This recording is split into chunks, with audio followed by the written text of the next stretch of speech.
My social philosophy may be said to be enshrined in three words: liberty, equality and fraternity. Let no one, however, say that I have borrowed my philosophy from the French Revolution. I have not. My philosophy has roots in religion and not in political science. I have derived them from the teachings of my master, the Buddha. Bhimrao Ambedkar. Political tyranny is nothing compared to the social tyranny, and a reformer who defies society is a more courageous man than a politician who defies government. That the caste system must be abolished if the Hindu society is to be reconstructed on the basis of equality, goes without saying. Untouchability has its roots in the caste system.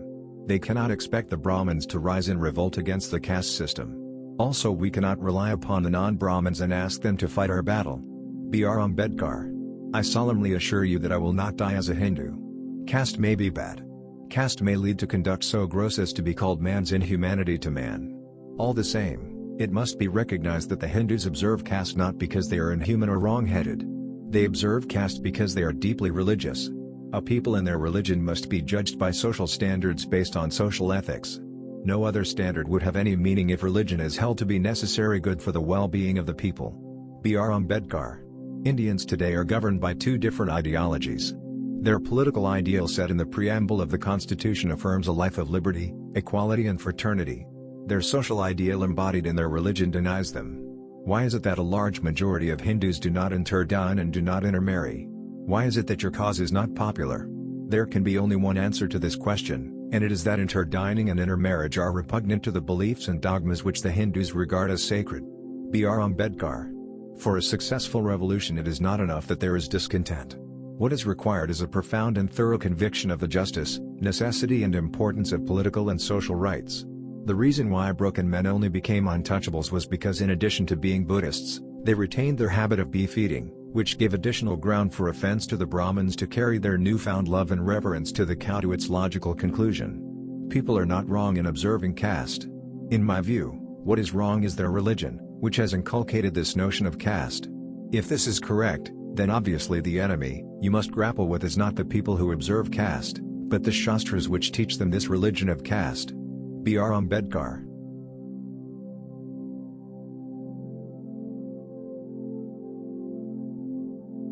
Cultivation of mind should be the ultimate aim of human existence. Bhimrao Ambedkar. I like the religion that teaches liberty, equality and fraternity. Life should be great rather than long. Bhimrao Ambedkar. A great man is different from an eminent one in that he is ready to be the servant of the society.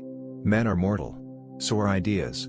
An idea needs propagation as much as a plant needs watering. Otherwise both will wither and die.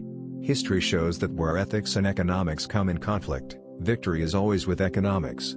Vested interests have never been known to have willingly divested themselves unless there was sufficient force to compel them. Every man who repeats the dogma of Mill that one country is no fit to rule another country must admit that one class is not fit to rule another class. Bhimrao Ambedkar. Democracy is not merely a form of government. It is primarily a mode of associated living, of conjoint communicated experience. It is essentially an attitude of respect and reverence towards fellow men. So long as you do not achieve social liberty, whatever freedom is provided by the law is of no avail to you. What are we having this liberty for? We are having this liberty in order to reform our social system, which is full of inequality, discrimination and other things, which conflict with our fundamental rights. The sovereignty of scriptures of all religions must come to an end if we want to have a united integrated modern India. In Hinduism, conscience, reason and independent thinking have no scope for development. There is one taboo against meat eating. It divides Hindus into vegetarians and flesh eaters. There is another taboo which is against beef eating. It divides Hindus into those who eat cow's flesh and those who do not. Bhimrao Ambedkar. Some people think that religion is not essential to society. I do not hold this view. I consider the foundation of religion to be essential to the life and practices of a society. An ideal society should be mobile, should be full of channels for conveying a change taking place in one part to other parts. In an ideal society, there should be many interests consciously communicated and shared. To my mind, there is no doubt that this Gandhi age is the dark age of India. It is an age in which people, instead of looking for their ideals in the future, are returning to antiquity. One can quite understand vegetarianism. One can quite understand meat eating. But it is difficult to understand why a person who is a flesh eater should object to one kind of flesh, namely cow's flesh. This is an anomaly which calls for explanation. Bhimrao Ambedkar.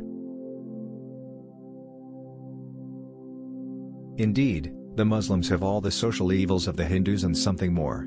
That something more is the compulsory system of purdah for Muslim women. These burqa women walking in the streets is one of the most hideous sights one can witness in India. Br. Ambedkar. That the object of the Brahmins in giving up beef eating was to snatch away from the Buddhist bhikshus the supremacy they had acquired is evidenced by the adoption of vegetarianism by Brahmins. Some men say that they should be satisfied with the abolition of untouchability only, leaving the caste system alone. The aim of abolition of untouchability alone without trying to abolish the inequalities inherent in the caste system is a rather low aim. Br. Ambedkar. Generally speaking, the Smritikars never care to explain the why and the how of their dogmas. The touchables, whether they are vegetarians or flesh-eaters, are united in their objection to eat cow's flesh. As against them stand the untouchables, who eat cow's flesh without compunction and as a matter of course and habit. Br. Ambedkar. I measure the progress of a community by the degree of progress which women have achieved. The relationship between husband and wife should be one of closest friends. We are Indians, firstly and lastly. Unlike a drop of water which loses its identity when it joins the ocean, man does not lose his being in the society in which he lives. Man's life is independent. He is born not for the development of the society alone, but for the development of his self. Br. Ambedkar.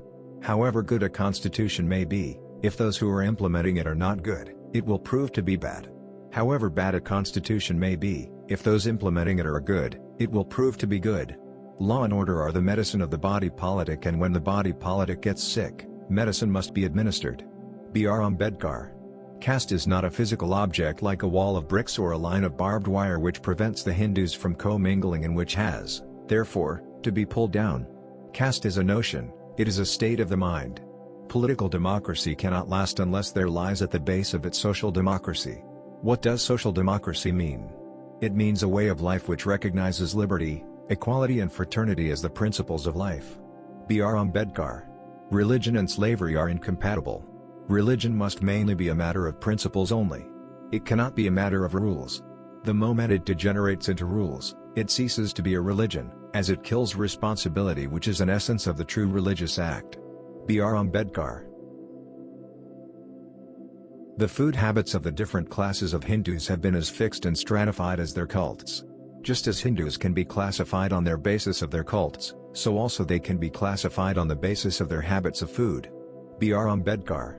No Hindu community, however low, will touch cow's flesh. On the other hand, there is no community which is really an untouchable community which has not something to do with the dead cow. Some eat her flesh, some remove the skin, some manufacture articles out of her skin and bones. The relationship between husband and wife should be one of closest friends. I measure the progress of a community by the degree of progress which women have achieved. Cultivation of mind should be the ultimate aim of human existence. I like the religion that teaches liberty, equality and fraternity. If I find the Constitution being misused, I shall be the first to burn it. Life should be great rather than long. Religion is for man and not man for religion. Equality may be a fiction, but nonetheless one must accept it as a governing principle.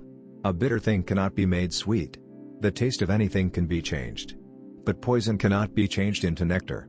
Though I was born a Hindu, I solemnly assure you that I will not die as a Hindu. Humans are mortal. So are ideas. An idea needs propagation as much as a plant needs watering. Otherwise both will wither and die.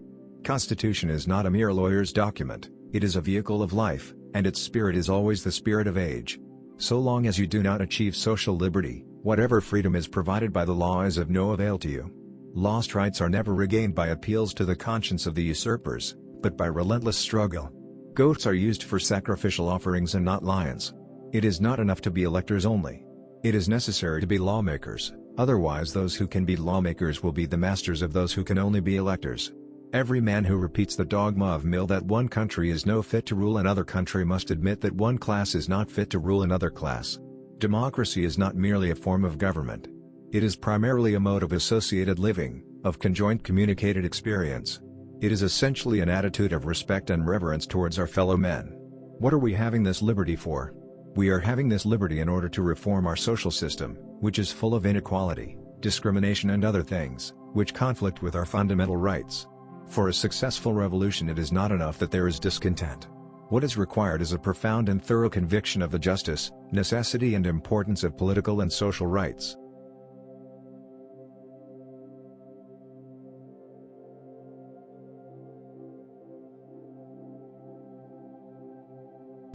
Bharat Ratna Babasaheb Dr. Bhimrao Ambedkar was born on 14th of April, 1891 at Mhow in Madhya Pradesh and he died on 6th of December 1956 in Delhi. Dr. Bhimrao Ramji Ambedkar was a jurist, social reformer and politician. He is also known as the father of Indian Constitution. He fought for the rights of the Dalits and other socially backward classes throughout his life. Dr. Bhimrao Ambedkar's real surname was Ambedkar. But his teacher, Mahadev Ambedkar, gave him Ambedkar surname. Babasaheb Ambedkar was appointed as India's first law minister in the cabinet of Jawaharlal Nehru. He was posthumously awarded the Bharat Ratna in 1990.